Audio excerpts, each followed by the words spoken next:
Os governos tomaram medidas de fortalecimento ou criação, em alguns casos, dos bancos centrais. Órgãos que regulamentam e fiscalizam o mercado também foram instituídos. Aquilo que a gente falou ontem, sistemas de proteção. São as comissões de valores mobiliários nos vários países. Mas a globalização deixou claro que a economia mundial está cada vez mais ligada e online, o que faz abalos localizados ecoarem no mercado internacional. Como você vai ver na terceira e última reportagem de Ednei Silvestre na série Efeito Crise.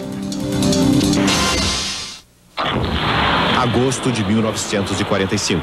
A Segunda Guerra Mundial chega ao fim. Europa e Japão são reconstruídos com maciça intervenção americana. Nos anos 50, a produção de bens no mundo capitalista atinge níveis jamais imaginados.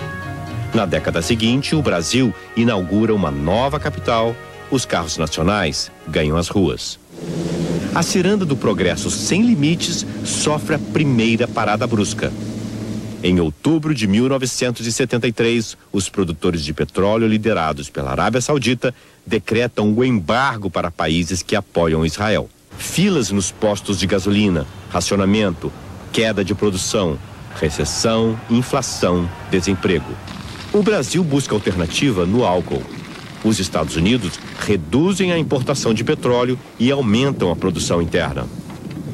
Em 1978, a Revolução dos Ayatollahs no Irã traz a diminuição da produção e nova alta de preços. O preço do petróleo vai subir em 79 também de $12 o barril para $30 o barril, em função da guerra civil no Irã. E, posteriormente, vai haver uma grande valorização do dólar, em função do aumento da taxa de juros dos Estados Unidos, que dá uma nova crise sobre esses países, e o preço das matérias-primas, dos produtos agrícolas exportados pelos países em desenvolvimento cai. Então, a sequência de crises muito difícil de se enfrentar. E o resultado é que esses países entram numa recessão. 2 anos depois, é a guerra Irã-Iraque que provoca novos aumentos do petróleo e outro baque nos mercados. Os anos 80 assistem ao Japão se consolidar como uma das grandes potências mundiais. Mas é no Sudeste Asiático que acontece a grande metamorfose.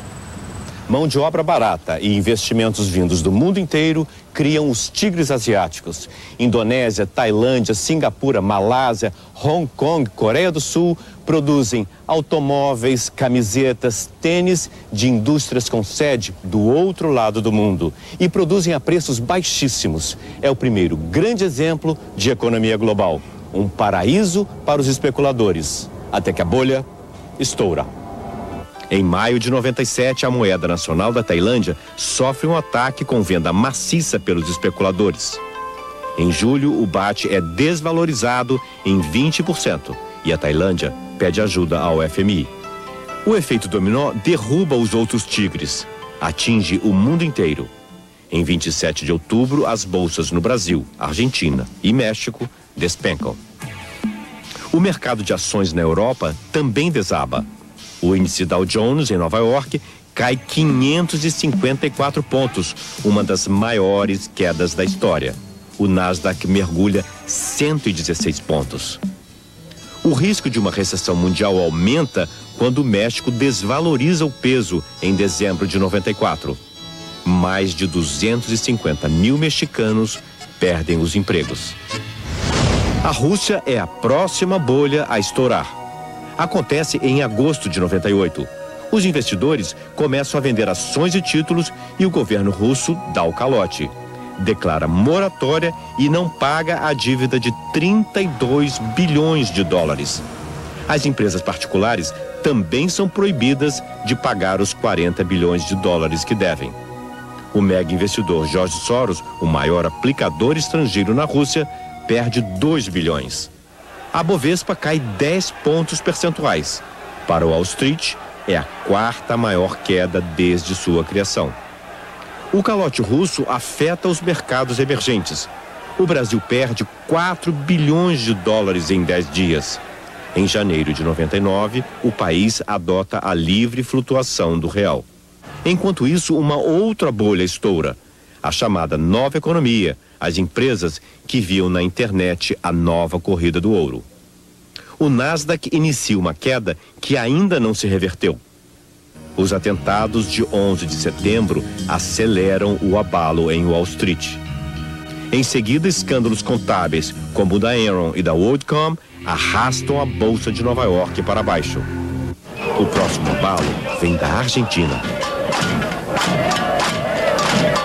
Após 2 anos de governo e 9 planos econômicos, Fernando de la Rúa renuncia. Deixa como herança depósitos bancários confiscados, salários e aposentadorias de funcionários públicos reduzidos. 45% da população do país mergulham na pobreza. A gangorra do dólar mostra que os ataques dos especuladores parecem agora voltados para o Brasil.